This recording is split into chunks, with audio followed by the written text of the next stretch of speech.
Uh, Morning, Yeah. sir. Morning, and how are you? I'm good, thanks. How are you? I'm great. I'm doing well, man. Thanks for giving me time. I can imagine how hectic things have been for the past 4 or 5 weeks, maybe even before. Yeah, even before, it was very, very hectic. And now I'm glad that I've been wanting to do this interview, So now I'm glad that it's happening at the right time, Yeah, definitely. Yeah, I mean, maybe Yeah. as a way to start. So I know you as Donald Valoyi, and then all of a sudden your name changed on Facebook. To just correct me on the pronunciation. Vutlhari. Yeah, Vutlhari. Vutlhari. Yeah. So Yeah. sitting with Mr. Vutlhari Valoyi, co-founder and Yeah. CEO of Yeah. Zulzi, the one and the Yeah. only. Yeah. Like I said, thanks for availing yourself. This interview will be shared with the Brownies in the group as well as on other platforms that we curate. Yeah. So maybe by way of introduction, can you tell Ama Brownies, and all our listeners, our audience, who Vutlhari Valoyi is, and then we'll get into the story of Zulzi. Yeah, so Vutlhari Valoyi is the boy from Limpopo in Guyana. Come from a village there called Mzuzukile, right? Went to high school there in Wamatatani, just about 5 kilometers away from my village. So I grew up in a village boy. Then moved to Joburg, studied at Vet, and then after that, then I went to Cape Town, got my first job there as a software developer.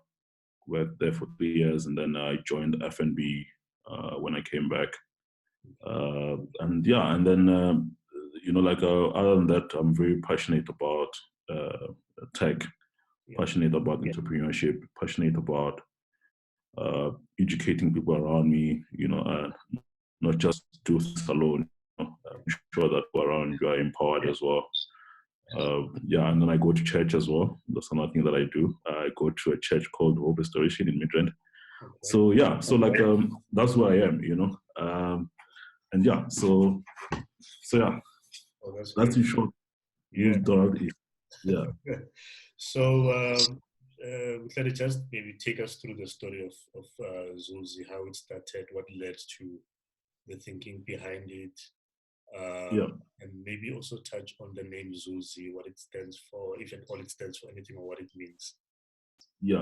So I'll start with the name itself. So I remember when I used to work for a company called One Connect. I was based at Telkom. I was sitting there and I was a little bit bored, and I was checking on Facebook. I was looking for a name for this company. I had this idea that I'm going to start this company, but I need to look for a name. And when I was on Facebook, I saw this lady called Zulzile, right? I need to make sure people, that's not my girlfriend. She's a relative, So I saw her on Facebook, and I'm like, oh, this is a cool name, Let me use this name, for this company. And then I went on to search on if the name was already available, and obviously Zuzile was just too long, man, So I started rearranging it, and then it became Zuzi, Nice. So that's where the name came from, and then after that, then I had to research as to like what does Zuzile means, Okay. But Zuzi was already there, Even if it meant I was not. There's no way I was gonna change it, So that's how the name came about. And at that time, I was involved in selling books and electronic online, Okay. So in fact, at that point in time, it was not even online. I was actually just selling it like go to West University, set up a table, sell books there, hire like 1 or 2 guys, and then over a time, I realized that no, this thing is working, man, So I then resigned. I used to work at FNB, obviously, I was a senior dev. The money was good. Resigned, and then I went into this full time. We started buying new books from publishers, I remember a lot of people, because they were seeing for the first time, someone is selling books that are brand new in a tree, And most of the guys were like, these are stolen, man. Yeah.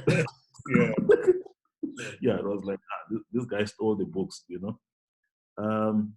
and then we started doing that, and then we started growing. Obviously, when you go into a new space, it's always tough, I remember the first 2 months, 3 months, for me, I thought, we're going to kill it, man. We'll be able to make, 2-3 million rand, and it didn't turn out that way, I remember maybe our turnover, after 2 months or whatever, it was like 200,000 rand, and you have just left your job, and when I say turnover, I'm not talking about profit. There was no profit, you got 200,000 rand, and now you're thinking about the bond you have, the cars you have, you're like, oh, I'm in trouble, man, So then at that time, then we then started like looking for ways to say, how can we make money? Because the thing is, obviously with books, they are very seasonal, we sell them in Feb and June, so if you mess up there, then you have to wait for June, for second semester. And chances are, like, if you have messed up the first semester, second semester is not going to get better, they're not buying a lot of stuff for second semester. So your first semester is like your best shot. And if you don't do it right, then you just have to give up and wait for the following year,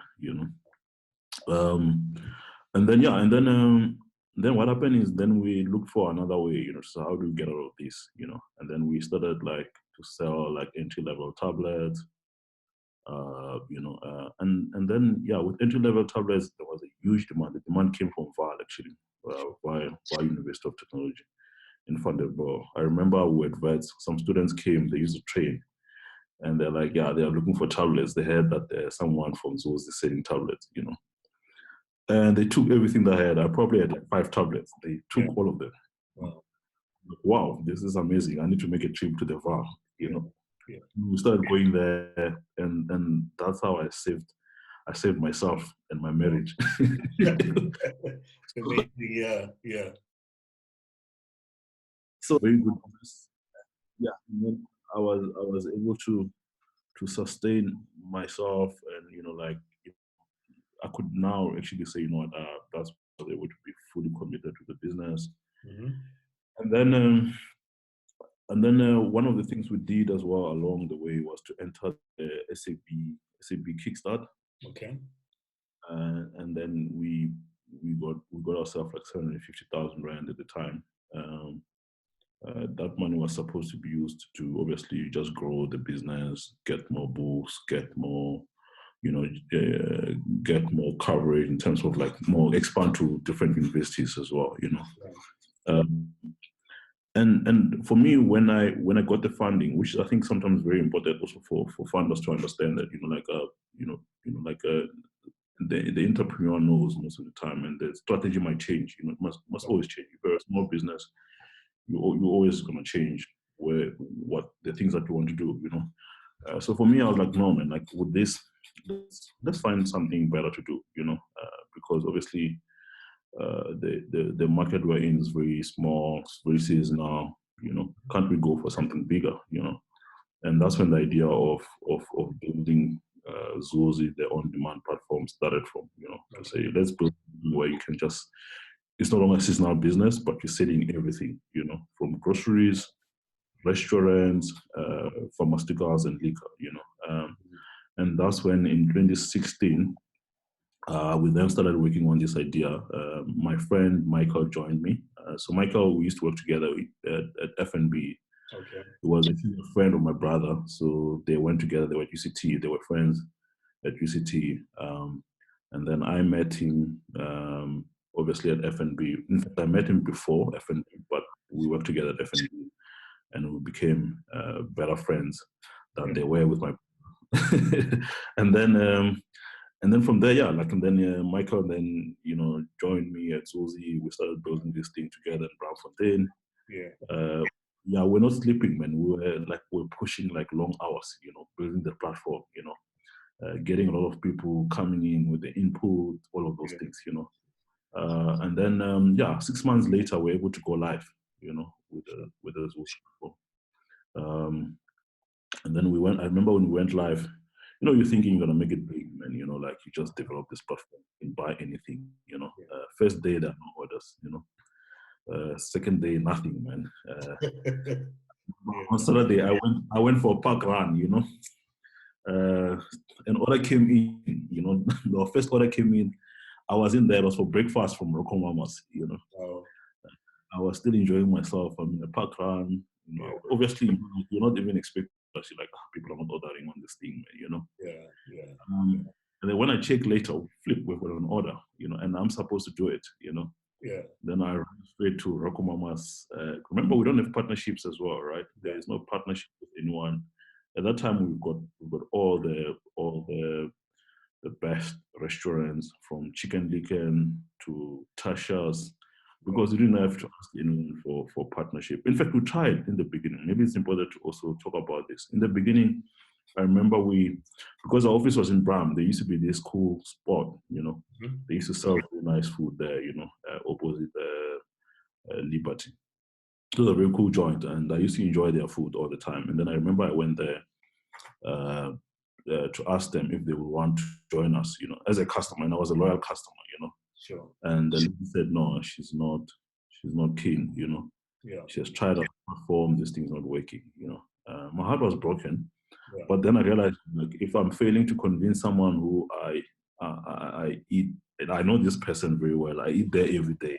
Yeah. What about people that I don't know, Like, how am I going to get Chicken Licken to come on board? How am I going to get Tasha's to come on board, And I didn't want to spend a lot of time on that,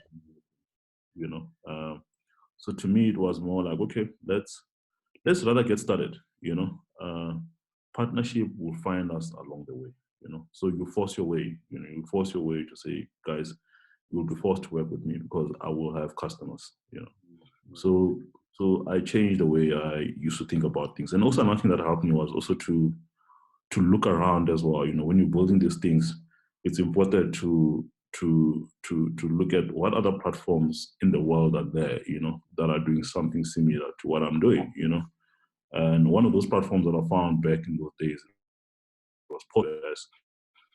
Guys went through the same thing with us. He was like, what, he tried to get the partnerships, he couldn't find them, and he had to force his way, So you repeat because at times. Sorry? You got cut off when you were mentioning the name. Yeah. Oh, yeah. So the name of the company is called Postmates. Oh, okay. It's in the US. So they used to do like restaurant deliveries, Okay. So for me, I was like, if Postmates is the same thing, in the US, and they were big at that time, they were probably doing a lot of orders that we were doing. I was like, okay, maybe this thing has got, number one, it's got nothing to do with race, because sometimes it's easy for us to say, maybe because I'm black, that's why people don't want to work with me, And when I look at those guys are white. It's a white guy who went to some other white people say, guys, I want to do this. And they were like, no, And for me, it was like myself, I'm black, with no name, went to someone who's white and said no. But then I learned not to take it personal. I realized that maybe I'm not giving these people value, So if I'm not giving them value, maybe let me go back to a drawing board. Let me find a way, to prove to them, bring value. And then, so we decided to put everyone onto the platform. Back to the story of Roko Mamas, I ran to Roko Mamas. I had to obviously get these guys the food that you ordered. And when I got to Roko Mamas, I don't have a card. I've left it at home, I can't even place my order. Payments, so you get the order. Yeah, you have to make a payment. Yeah. Yes, you have to make a payment first, get the food to the car, Then I had to drive back home. Yes. And they didn't allow me to place an order. They're like, no, we're not going to allow you to place an order. You can only place an order when you have your card, So now I have to come back, place an order. By that time, it was supposed to be breakfast. It was around like maybe 1 o'clock. Took the stuff to the guy. When I opened there, I could see the guy was like, what nonsense is this? What's happening with you? Yeah. And I had to apologize to the guy. No, sorry, man. But he understood, and he became one of our best customers. From that day. Yeah. And obviously, I think when you're starting this kind of business, there's a lot of glitches. There's a lot of things that you sort of like have to build on your own. You need to use your own money. No one will believe in these things, and people behind the scenes don't understand what you're going through, to get the product to get delivered. For us, it was like, okay, fine, you don't have partnerships. What it means now, it means you must have cash. The guy must go buy the stuff, take the stuff, deliver it to a customer. And that how it was operating. We got to a point where we realized that no, man, this model, it's very difficult, to scale it. And at the time we were facing like the Uber Eats came into the country. There's Mr. D, and obviously those guys are backed. They've got money. There's funding behind it. How do you compete with people like that? With so much money. Well, you don't have money.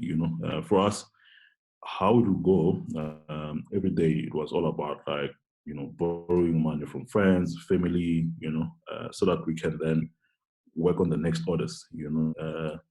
But at times your employees are sitting there, they're like, hey, cars are declining, and you can't even tell them that, hey guys, I'm still waiting for money. You want them to think it's a technical glitch. Meanwhile, it's just there's no money. And the customers on the other side, they're thinking, oh, these guys are always late. My stuff, I'm gonna get it late. But it's simple because the whole process, you're still building.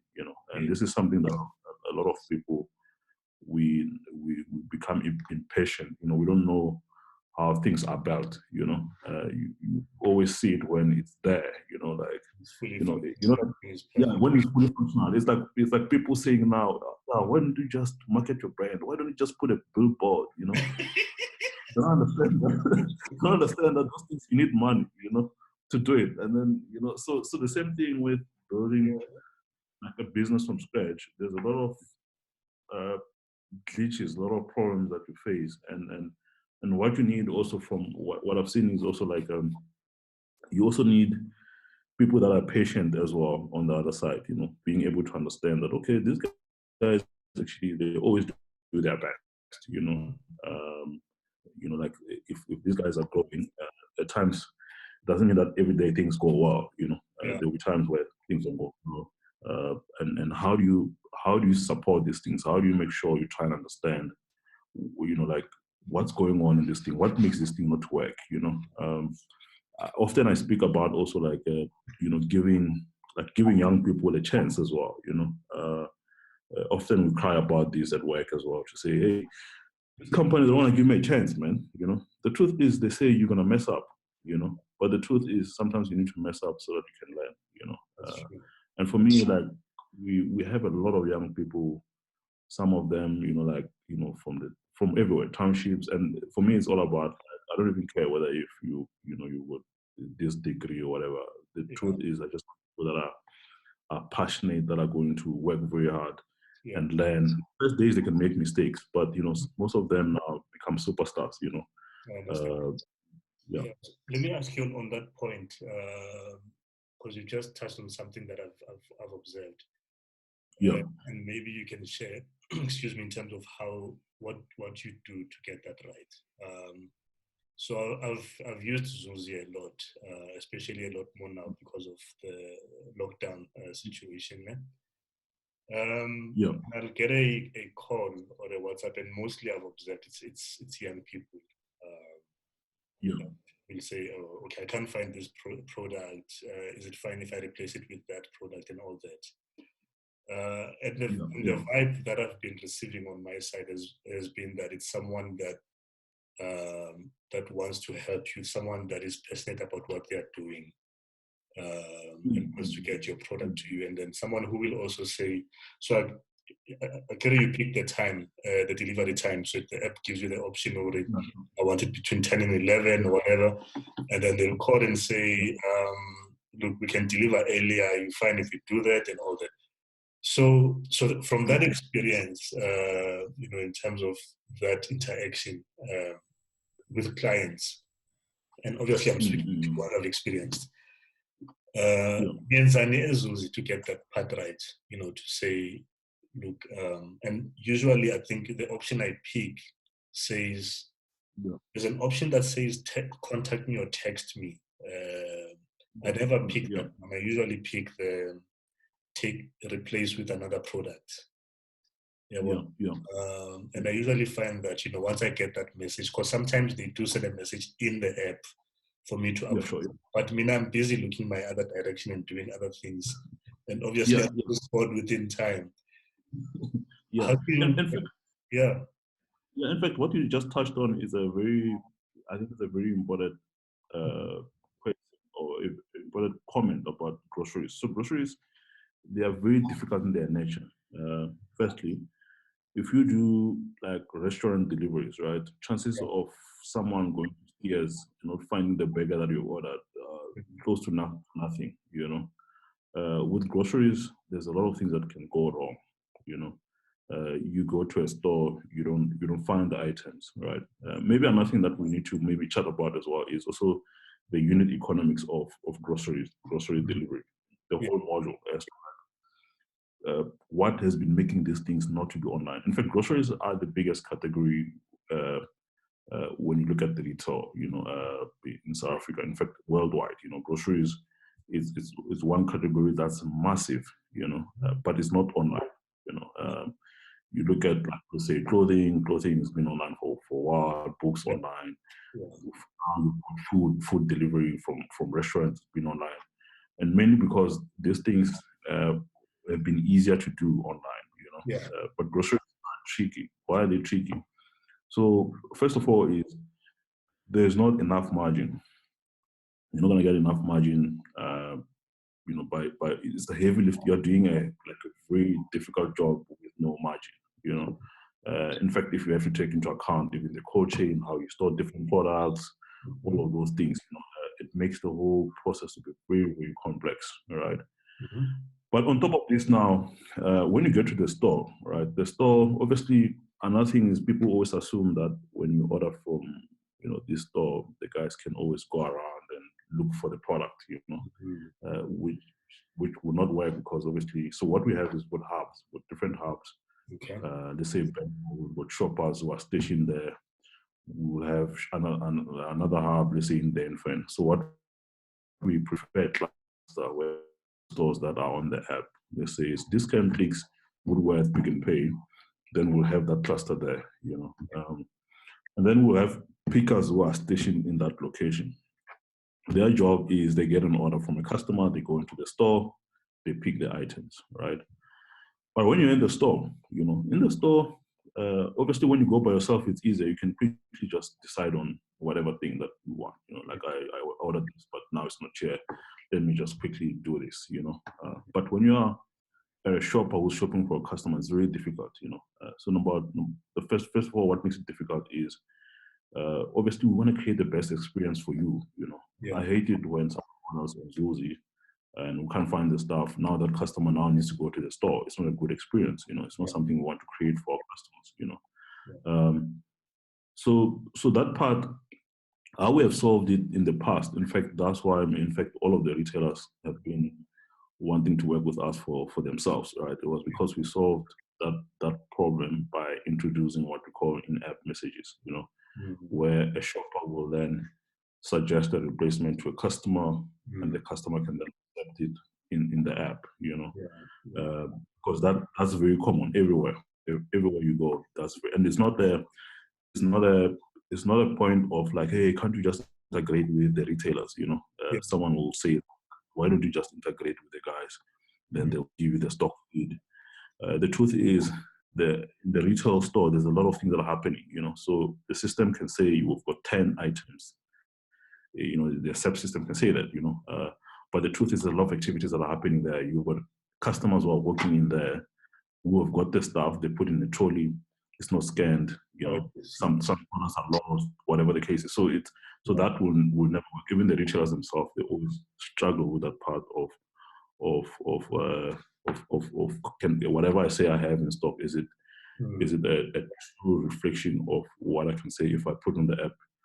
When people order these things, they will get it. So that is a hard problem to solve. The only way you can solve it is when you've got a store that's dedicated to online, and you don't have people walking into the store, From our side, then what we've done is we then did the in-app messages to say, okay, cool, if this product's not available, we can push it to the customer, suggest an alternative, But also with that, we also have, sometimes we've got problems where, maybe the customer is not replying, they're not close to their phone, like you said, and then now we need to get someone to call, In fact, during lockdown, the entire thing was broken because, in fact, first of all, we had a bit of a big issue with our messaging that was not working properly. And that really did impact us, Now, which is a big tool that we've been using, it's not working properly. Then what, And also like, even to call the customer now, everyone have to call the customer because now, during lockdown, everything was missing, You go to the whole value chain was broken. The retailers didn't have staff, so it meant all you have to sort of like speak to a customer to do it, and that became a very difficult exercise for us to perform. And it was during that time where, like, I think was probably the very, very difficult time for us, and also like the orders as well. The order volumes were spiking. They were increasing. Everybody now wants to order online. You're moving from, like, let's say we do 400 orders a day, now all of a sudden you do 2,000 orders, and how do you now bring more people? Now you need more pickers, and it's down. Some guys are scared of Corona. How do you convince them that, guys, come and work? So it was a very difficult thing to solve, But yeah, we managed to get it right in terms of fixing the system, making sure that the system can now scale, and the replacement stuff, and now I think we're at a point where we are now getting used to the new norm, of doing more volume, That's great. Yeah. I mean, we've watched from a distance, I think, as you were navigating the storm, and I think we can't obviously say that the storm is gone, but I think there was that time when you couldn't fulfill on your 1 hour delivery promise, and I think you sent out communication to say, that's going to be a challenge. Even when we sent that, it was not enough. So you can just repeat that again. You're breaking a little bit. So so I was talking to the way that the whole challenge and the whole storm, and how you guys navigated that. And maybe take us through those challenges, and also the process that you've gone through during that process. People saying whatever things that they were saying, which, hey, Zulzi, my delivery was late, and all of those things, it was delayed. And basically the challenges that you face as a business operating in the space that you're operating in, with no capital, with capital, and to the point where you've now gotten to a point where you've received funding that's going to help scale the business.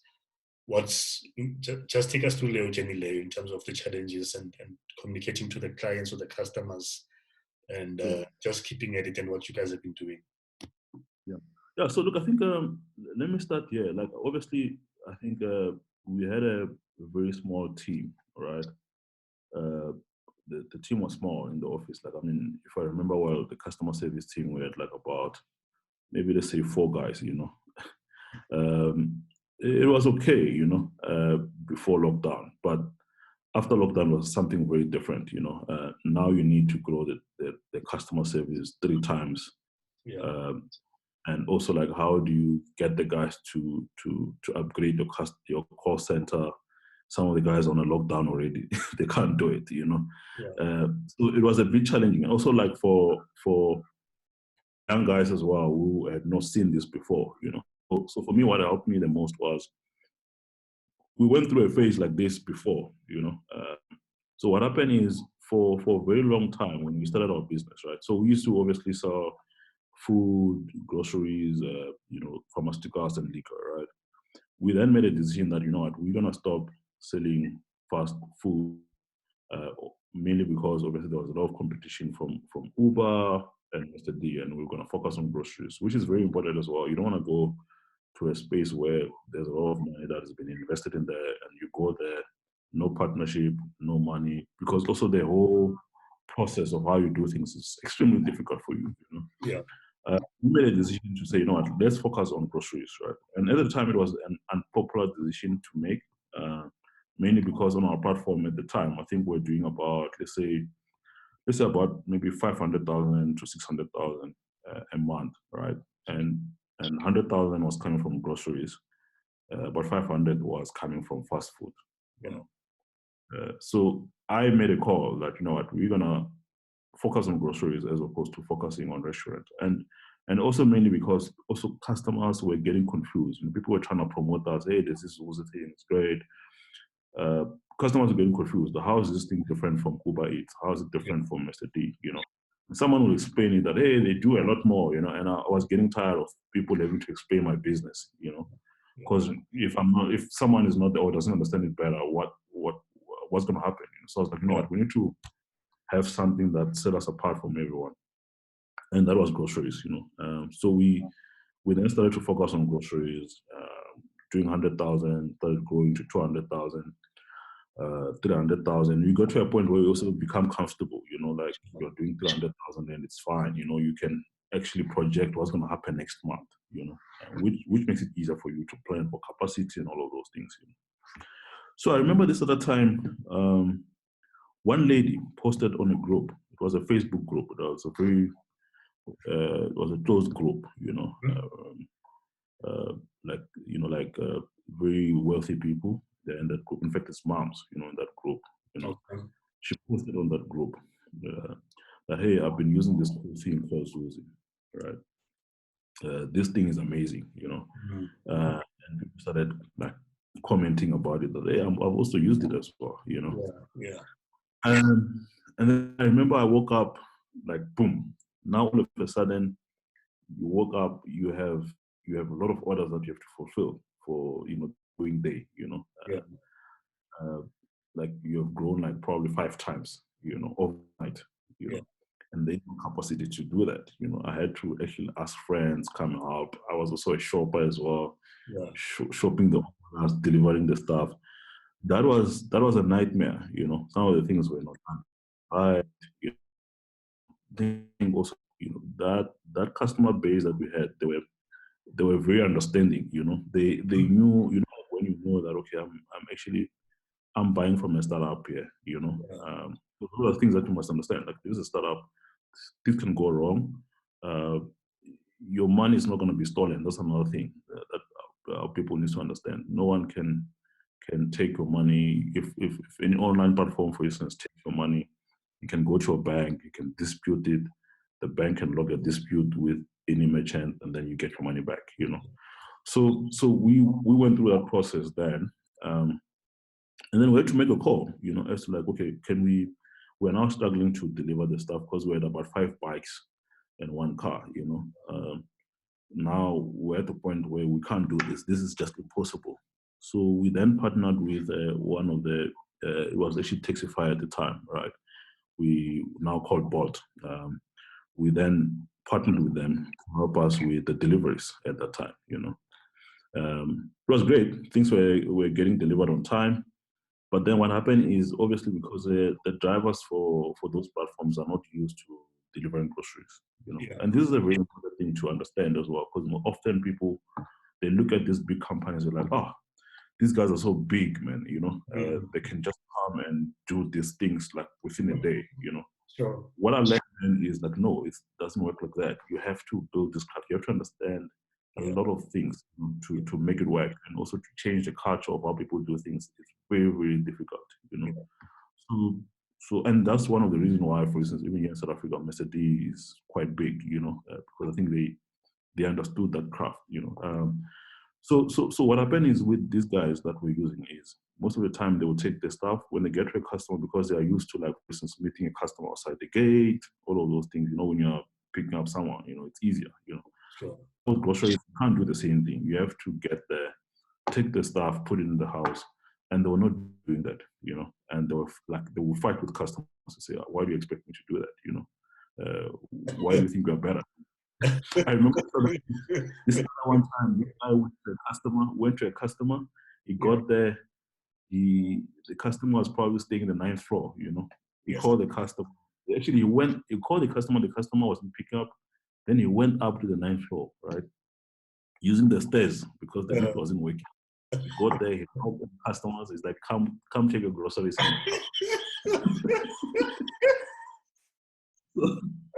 So and we will get a lot of complaints around that. But I think what is we're scaling up. It was going to be very, as much as we always knew that we want to have an independent contractor model where we bring guys from these different platforms, train them.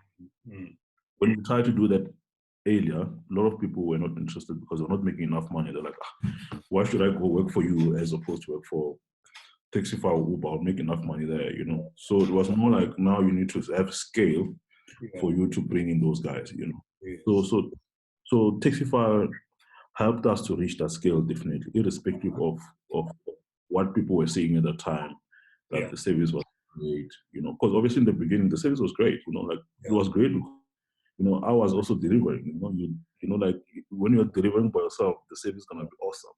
Yeah. People that you hired, that you train, become awesome. But as you grow quickly, and then it gets to a point where maybe some of the guys you bring in are great, all of those things. But what's key is obviously you don't want to have 100% of bad service. You might have like 10%. No, obviously with a 10% as well, with an aim to say, I'm going to improve this. For sure. So from that, what then happened is we had a very strong base of customers from that post, from that lady, actually.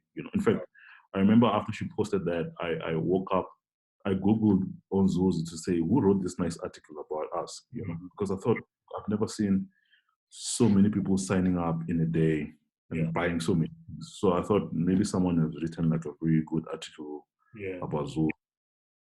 And I couldn't find anything, And that's one of the influencers. I was like, yeah, well, she was not even an influencer. She was just doing it like I'm posting these things on my mom, posting it to the right people. And I also learned that during that time that it's important to know who your customer is as well.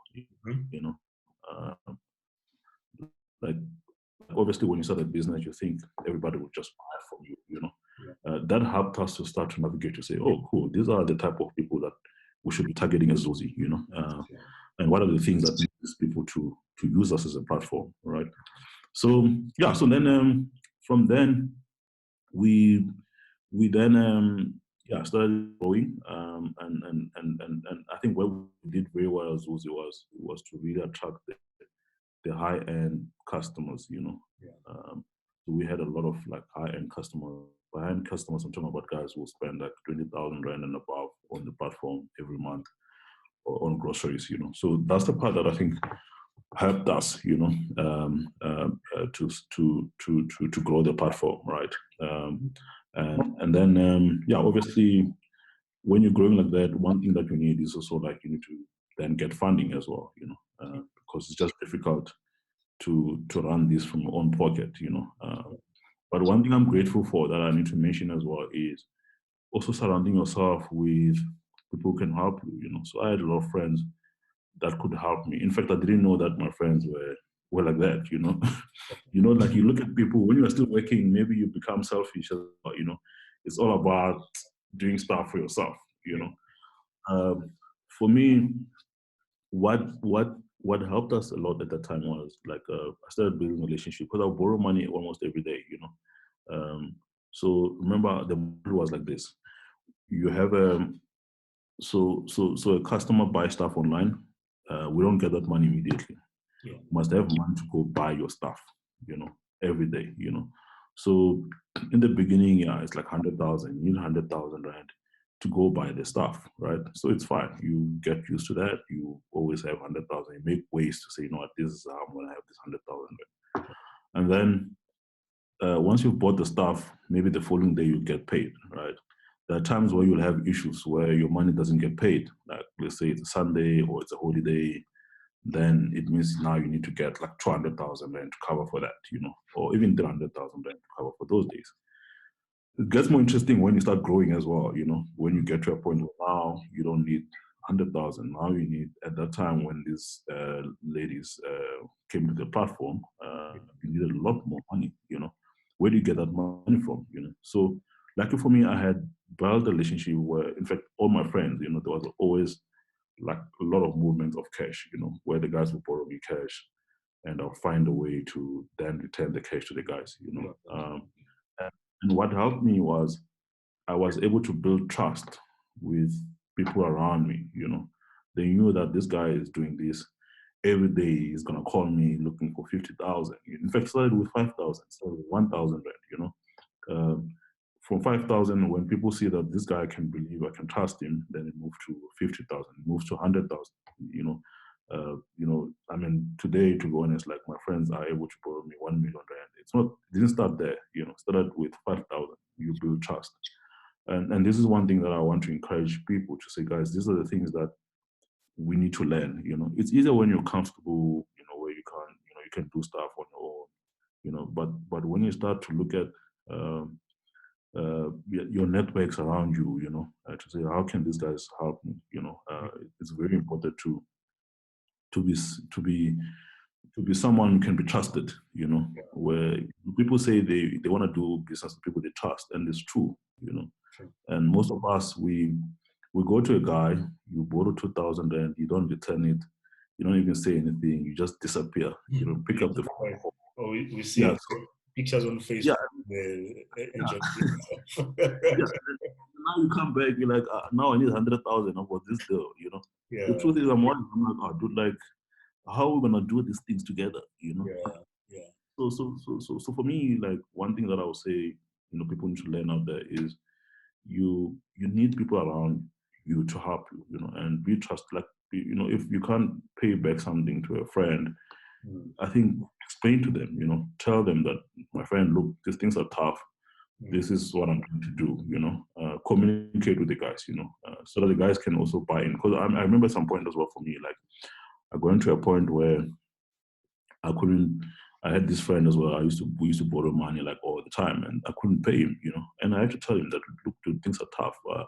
I don't have money to do this, and the guy was very understanding. 6 months later, I was then able to pay him. The same thing happened with us when we're in Brown, in Brownfontein, when we started Zulzi, when we focused a lot on groceries,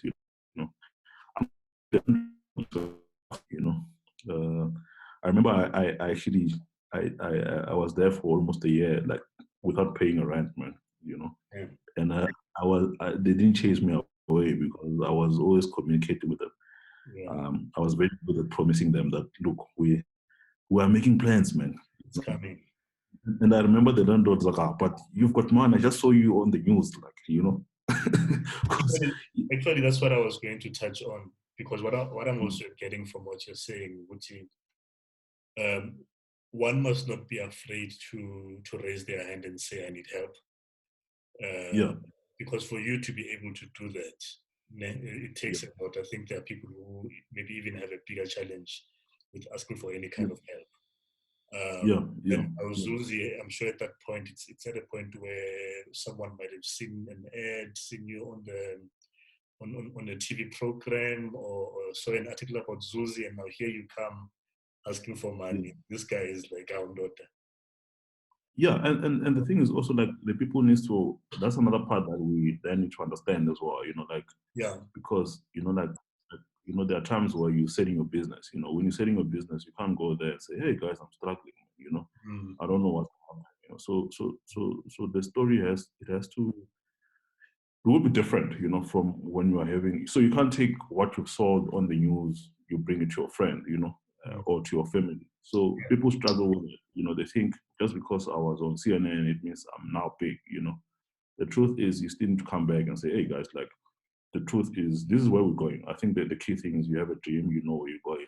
Yeah, sure. But you still go back and say, you know what, I still need you guys, I still need my friends, my family to help me to do that, So the thing that must kill you must be that dream to say, we're not there yet, but this is where we, So a lot of people then get that get that wrong. You know, the fact that you saw me on TV, it means now I've got money and I can't now pay you off, you know. So you have to be at all times. Yeah. Some of the things you've touched on in the early days, you also mentioned you were already married at the time. So one would imagine that, you know, the kind of challenges or whatever for someone, it's easier maybe when you're still young, single, there's no financial obligations or commitments. Which tells me with even the person that you're with or the person that you choose, you know, that support structure and support system plays a very great role for someone to achieve what you guys are achieving. Yeah, no, true. No, look, I mean, you can't downplay that, you know. Yeah. I think, you know, like many cases, my woman, I'll go with her to even take a loan, you know, at the bank to pay the employees, you know. And one thing that's important as well is also like to respect the employees, you know, like, you know, my heart bleeds when I see guys who can't pay employees, but they're driving nice cars, you know. Yeah.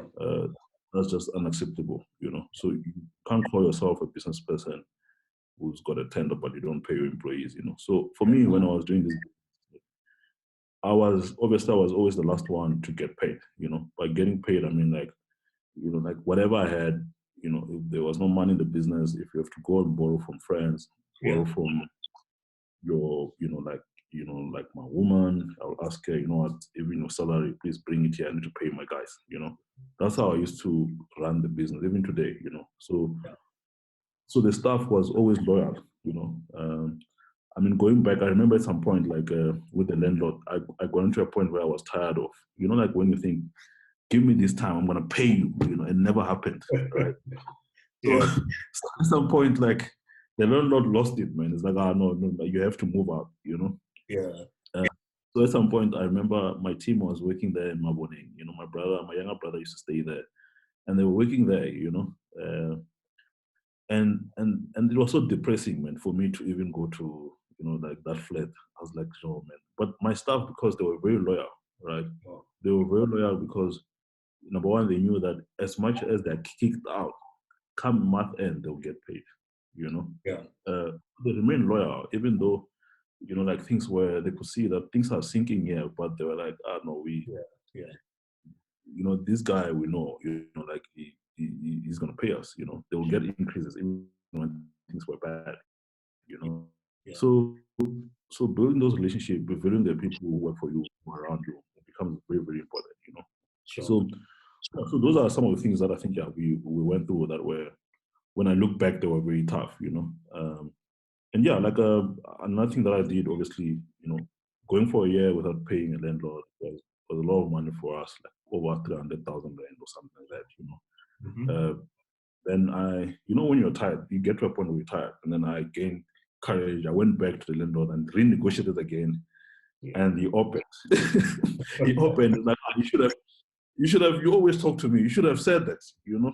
And you opened without us paying. Now we had to come up with another new payment plan, you know. At that time, I knew cool. Like now, I mean, you know, like if you let go of us, you are losing a lot of money, you know. But if you give us another chance, we will pay you back, you know. So I think the landlord then understood, and lucky enough, we got into a stage where we're able to pay him. Even when we moved out to like a better office, all of those things, we paid him in full, you know, all his money, everything, you know. So we cleared our name, you know, which I think is it's very important for any entrepreneur out there to always be committed, you know, to do something, you know, to honor those kind of relationships, you know, when people give you a chance. Okay, man, that's very interesting and empowering. So tell us about and maybe this is something that a lot of people don't know about, that you guys are behind the building of the 60/60 app. How did that come about, and you know, you landing that opportunity? Yeah, so let me start here. I think look, I mean, for us, there's always been a lot of interest from retailers, you know. By retailers, I mean all of them, you know. So yeah, obviously I can't really mention names, but yeah, but then With Checkers, what happened is I remember at some point there was a head of IT there who called me to say, guys, we've been selling groceries on Uber Eats, right?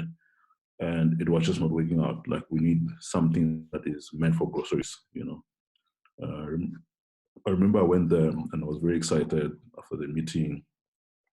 Uh, and then when I came back, you know, I thought the deal was going to be done, but it didn't work out. You know, in fact, on that meeting there was another gentleman who was supposed to be part of it, and he didn't come for that meeting, and he was a key decision maker to get this thing to work. You know, and obviously for us, we're really focusing a lot more on the platform. You know, and where we're struggling is we're struggling to get enough commitment from like enough funding, you know, to build these things, you know, people can commit like 1 million, 2 million, but in that space you need a lot of money to grow it to the next level, you know.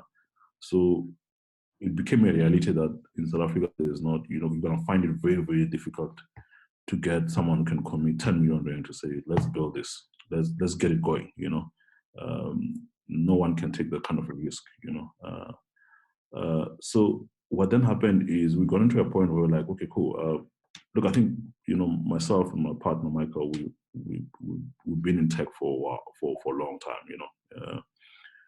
One thing I know is if we wanted to build like a technology company, we'll succeed, definitely, no doubt about it. But it's not something that drives us every day, you know. But then what happened is we started negotiating with Checkers with the hope that they want to come onto the platform, and it just didn't happen soon enough, right? And then later, I got a call, you know, when I had given up, you know, that yeah, you know, these guys are not gonna want to work with us, you know, because it used to happen every day. I was actually used to it to get a no from everyone, you know, like guys will call you for a meeting, you have a cool thing, you know, they want to partner with you, and you think it's done, you know, it just doesn't happen. Yeah, and then yeah, but later on, yeah, I got a call and we started chatting to them about obviously working with them, you know, helping them with their platform, you know, and it was quite an interesting journey with them. In fact, I think they played a very very big role in, like, for us we helped them. So it was a relationship that was benefited them and benefited us as well, you know. It was quite a bit of good cash for someone like them to commit it into a startup like ours, you know. So, you know, like let me say at that time, I remember when I went there, right? Like obviously it was just two guys, you know, working on this Zulzi thing, you know. And one thing that people want to see there is they want to see the team behind this thing, you know. And that's where your friends come in as well. So I remember I was used to this thing, always calling my friends to say, hey guys, I've got this big meeting, please come to the office, man, you know. Give them teams, this one is doing this, you know. So like, I mean, the truth is on the other side was good that, you know, like these two guys who built this incredible business. Sure. People look at it, they look at it as if like, oh, this thing is huge, it's got a lot of people behind it. Yeah. Meanwhile, it was just two guys, you know. So it was remarkable that we were able to do that. But obviously, when now you have to go and partner with someone as big as a retailer, you have to be realistic as well, you know. So don't make a mistake of saying the same story that no, two guys will be able to do this, you know. Yeah. So for me, I knew very well that, look, I mean, you know, we have to find a way to say we have a team behind this thing, you know, even though the team was not there, you know. And I'm revealing this because now I think, yeah, they also know that, yeah, look, they took a big gamble because they discovered later that there was no team, you know. It was a duo. Like, Yeah. yeah, it was just guys, you know, and we have to move very fast, you know, in terms of obviously getting the people in like hiring guys. You know, we built the team, I think, within a month. You know, and those are the things that are easier. Like you see, like most of the time in South Africa, I see a lot of people not understanding how things are built, including VCs, Sure. like like building a team is easy when there's money, Yeah. So imagine someone doesn't give you money because you don't have a team, and those things you can easily do, Yeah. So someone at Checkers took a bet on us, They were like, okay, cool. These guys, as much as obviously we have to make them feel comfortable by saying things that, hey, we're a team and all those things, But those are the things that are lacking today from a VC or from a customer perspective, where you want to give anyone a chance. You always say, oh no, these black guys, they always mess up all the time, Yeah. And for us, like, yeah, we given a chance there, definitely, Yeah. and we took it with both hands. We delivered an amazing product, and what it did to the market as well, it changed how everybody looks at on-demand grocery deliveries. Everybody changed, definitely. I can tell you right now, like everybody changed. All the biggest retailers now wanted to chat to us. Obviously, if we agree or disagree, it was a different story altogether. But it opened up even for other guys as well who were in the space, who were finding it very difficult to go and have a partnership with a retailer, After we delivered that product, and when they saw that, okay, these guys, as small as they are, this is what they've done for us, and this is a challenge that I put in these big corporates to say you always have to put trust in these small startups. If there's guys who can change your fortunes, are these small guys, these two guys, and these two guys, because the problem is also, like, from the corporate side, people expect that, when I go to these guys, I'm going to find things that are like these, I'm going to find compliance that looking like these, and the truth is, you want to find it, Yeah. And it's your job to say, how do you manage that risk, It's not your job to say no. So a lot of guys just say no. They go there, they're like, you don't have a valid tax clearance, therefore no, That's not how we should be doing things, We sort of, like, we have to go there and understand the dynamics, to say a small company that's black owned, how would it look like, How would it look like? I can tell you today, how would it look like? This company does not have money. This company is battling with compliance, a number of other things, that are not in place. But if they've got a product, that's the thing that you must go for and say, this is what I'm begging. The product is more important than these other things. I'll help when I put money, I'll help with these things. That's So yeah, so with Checkers, yeah, like, I think it was a very good opportunity for us, and we took it with both hands. We never disappointed. We delivered the project on time. That's very important. We delivered on time. Of all the projects that we're running there, we managed to get our project right on time, within budget as well, So these are two guys that, like, under normal circumstances, you're not have back. You have said, no, these guys, I can't give them this project, And yeah, I'll be forever grateful for that, for that relationship. It's what took our business to the next level. I think that's the highlight of everything that we've done in the business. That was our highlight in terms of helping a company that also in turn was also helping us indirectly by putting enough money to grow this thing, Yeah, sure. So yeah. Okay, man. So maybe just to wrap things up, let me first, and this is something I should have started with, congratulate Zulzi for the recent funding, Series A funding that you guys received. And ask maybe to, and also for the benefit of other people, whether they're in the same space or other things, but when, they're looking for funding, things that they need to be looking out for. But also people that provide funding and are looking for businesses to fund, what they need to, you've touched on it briefly, just now, the kind of thinking and outlook they need to come with, especially in the context of South Africa compared to what we see abroad. Yeah. So I think there's just always a mismatch in South Africa as well. That's one thing that I think maybe we sort of like needs to fix, where expectations on the other side of VCs are not, being realistic, So even now, for instance, like, there's a lot of guys who came to us. I mean, we just closed like 30 million in funding, right? And there was a lot of guys who come to me to say, I want to give you 1 million, I want to give you 2 million, to follow idea, and that's a mismatch. That, what it says is, what I'm trying to say here is that 1 million rand, that 2 million rand, go and give it to a guy who's got an idea, who want to do stuff, help him when he's still building a product. Then you get to a point where we are now, if I take 1 million rand, it just takes us backwards. It doesn't help us. In fact, if you have to put me through the process, it will just doesn't help the business, So there's always a part where you as a founder, you sort of like have to get your hands dirty, try and help out with smaller issues, get the guys out.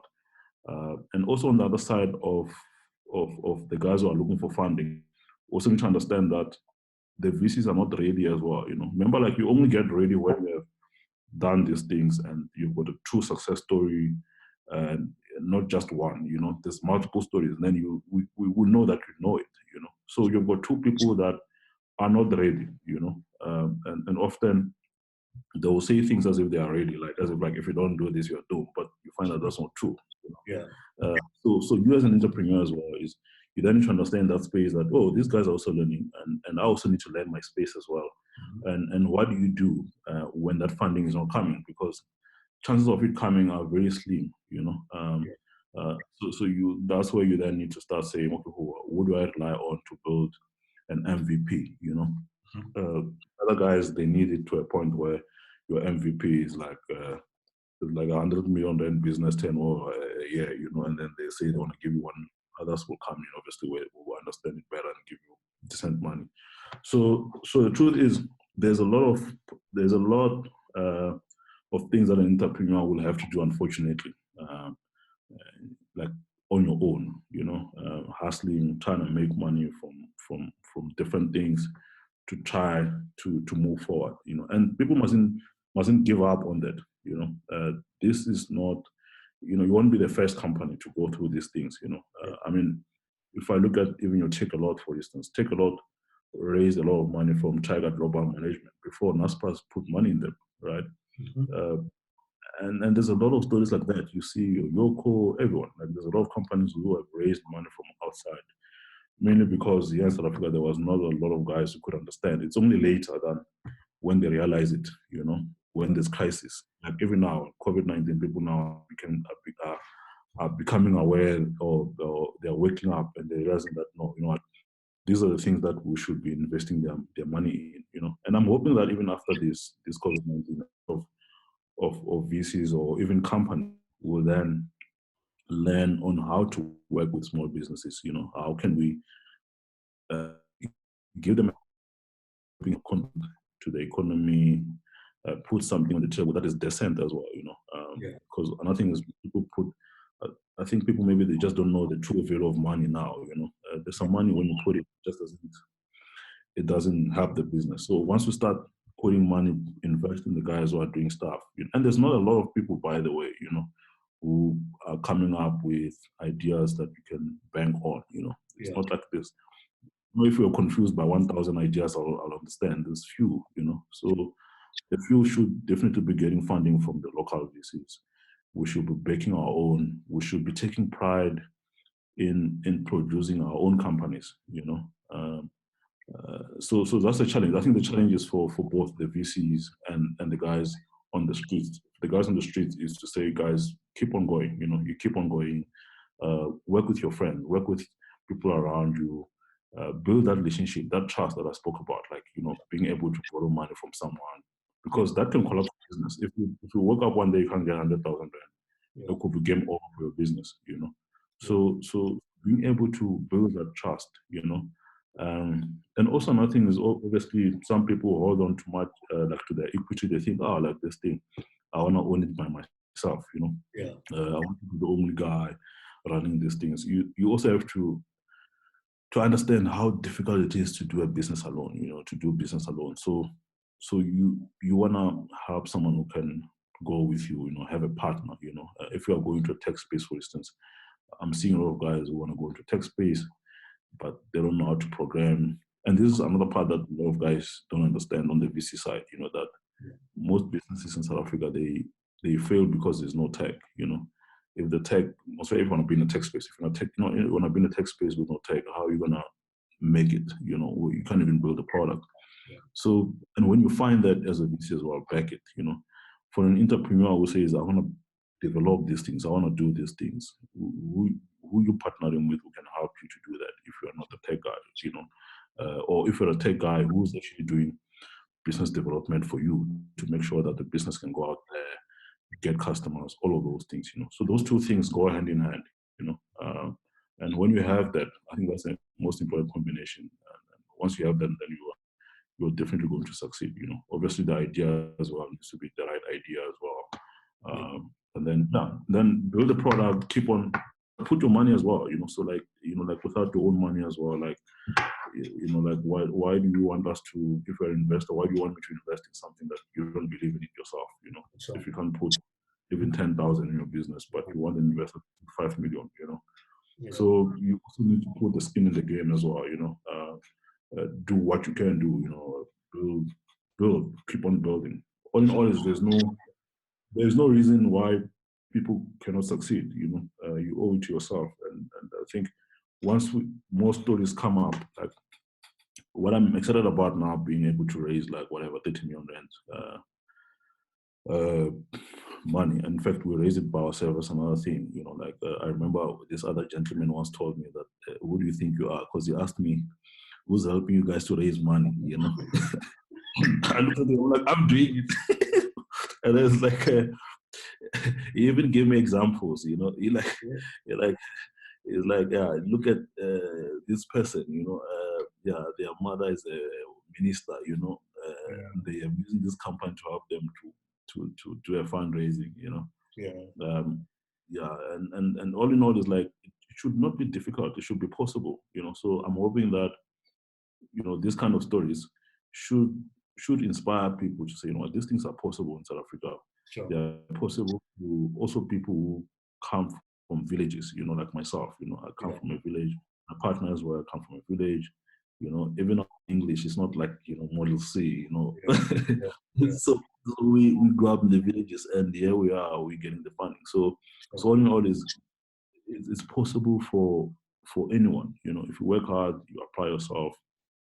Nothing is impossible, and I'm hoping that this story will just unlock more and more good stories. Because I believe a lot of young people are doing amazing stuff. They need help from the VCs to back them early enough. And the more we have got this community of people who are putting money in these things, then the better for the economy, the better for job creations, the better for everything. Even for these companies, they benefit from these things. I look at Checkers now with this lockdown. I look at how well they're doing. Well positioned, right on time.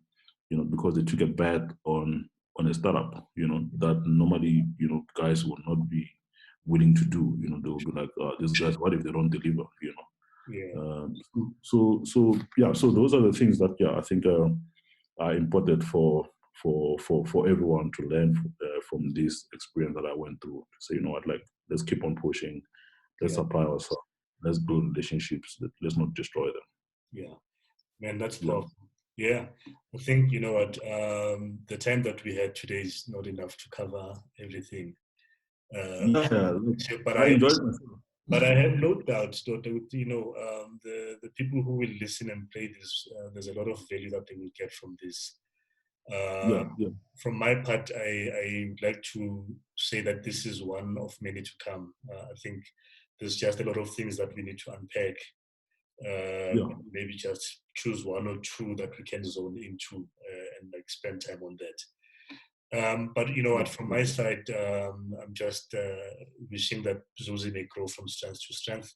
It's a joy to watch, having met you back in 2016, already Zulzi had started, but seeing, the growth from that time, I have no doubt even what you guys have achieved now is just the beginning, because the sky is not the limit. Thank you very much, Vutlhari.